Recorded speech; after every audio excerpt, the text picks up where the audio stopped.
বন্ধ রয়েছে রাজশাহী, চাঁপাইনবাবগঞ্জ ও নাটোর থেকে দূরপাল্লা 3টি কোম্পানির বাস চলাচল। এতে বিপাকে পড়েছেন যাত্রীরা। সংশ্লিষ্টরা জানান, সম্প্রতি বেতন বাড়ানোর দাবিতে আন্দোলন করা হলে কয়েক দফা বন্ধ ছিল বাস চলাচল। সংকট নিরসনে 23 সেপ্টেম্বর ঢাকায় মালিক ও শ্রমিক পক্ষের মিটিং হয়। এতে চালক, সহকারী ও সুপারভাইজারদের বেতন বাড়ানোর সিদ্ধান্ত হয়, যা গতকাল থেকে কার্যকর হওয়ার কথা ছিল। কিন্তু তার আগেই বাস বন্ধের ঘোষণা দেয় ন্যাশনাল, দেশ ও গ্রামীণ ট্রাভেলস কর্তৃপক্ষ।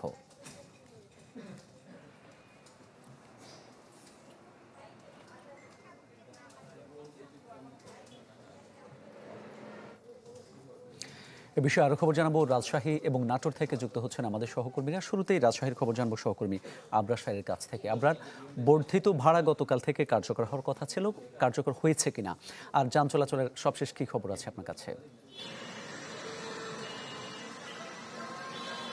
বর্ধিত ভাড়া আসলে যারা বাসের স্টাফ তারা যে দাবিটা করেছিলেন সেটি আসলে মেনে নেওয়া হয়েছিল 23 তারিখে, এবং তারপরে যথারীতি তাদের কিন্তু বাস চালানোর কথা। যদিও এখানে মোট 4টি কোম্পানির গাড়ি আমরা দেখছি, গ্রামীণ, দেশ ট্রাভেলস, ন্যাশনাল এবং হানিফ কেটিসি, যে হানিফের গাড়িগুলো আছে এই কাউন্টারগুলো বন্ধ। ওনারাই মূলত সবচেয়ে বেশি গাড়ি ঢাকাতে চাঁপাইনবাবগঞ্জ থেকে সরাসরি চলাচল করে, রাজশাহীতে শুধুমাত্র স্টপেজ।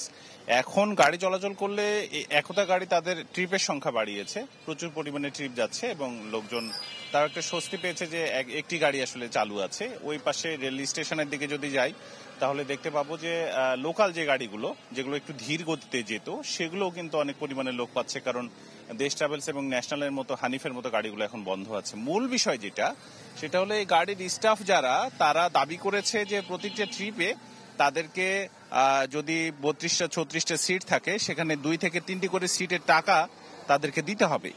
এই যে দাবিটা, এই জায়গাতে কিন্তু মালিক পক্ষ আসলে একমত হতে পারছে না, কারণ 2টি সিটের টাকা হয়তো নন এসি গাড়িতে অনেকটা কম হবে, কিন্তু এসি গাড়িতে 2টি সিটের টাকা যদি তাদেরকে দিতে হয় তাহলে সেটি প্রায় 4,500 টাকার মতো। এটি দিন প্রতি 4,500 টাকা হলে মাসে এটা অনেকটা টাকা দাঁড়ায়। ফলে মালিক পক্ষ আসলে এই শ্রমিকদের এই দাবির সাথে একমত হতে পারেনি এখন পর্যন্ত।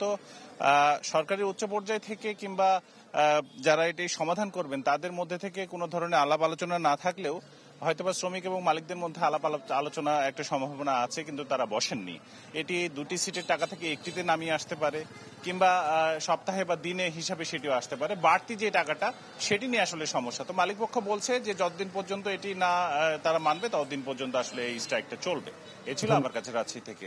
জি, ধন্যবাদ আপনাকে। এই পর্যায়ে আমরা নাটোরের খবর জানবো সহকর্মী দেবাশিস কুমার সরকারের কাছ থেকে। দেবাশিস, জেলা থেকে আন্তঃজেলা পর্যায়ে কয়টি বাস সার্ভিস চলাচল করে এবং 3টি বন্ধ থাকার ফলে কি প্রভাব পড়েছে? মামুন, আবরার ভাই যেমনটা বলছিলেন রাজশাহী থেকে, একই অবস্থা কিন্তু নাটোরেরও। গ্রামীণ ট্রাভেলস সহ গ্রামীণ, দেশ, ন্যাশনাল এবং হানিফ কেটিসি, এই কটা পরিবহন বন্ধ রয়েছে এবং একমাত্র যে পরিবহন একতা ট্রান্সপোর্ট সেটা কিন্তু চালু রয়েছে। এছাড়া নাটোরের যে লোকাল যে পরিবহনগুলো সেই পরিবহনগুলো চলাচল করছে।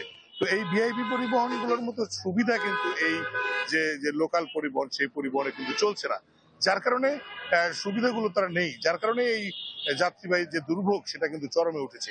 তবে একটা আশার কথা যে লোকাল পরিবহনের সংখ্যা স্থানীয়ভাবে বাড়ানো হয়েছে।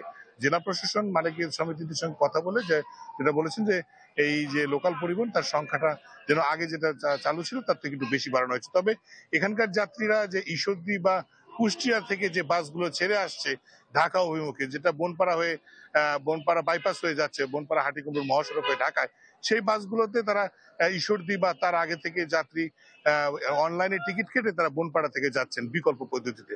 তাছাড়া পূর্বের যে টিকিটগুলো তাদের কাটা ছিল তারাই পড়েছে প্রচন্ড দুর্ভোগে। আর এই দুর্ভোগ নিরসনে প্রশাসনের তরফ থেকে তেমন কোনো উদ্যোগ আমাদের চোখে পড়েনি। মামুন, ধন্যবাদ আপনাকে।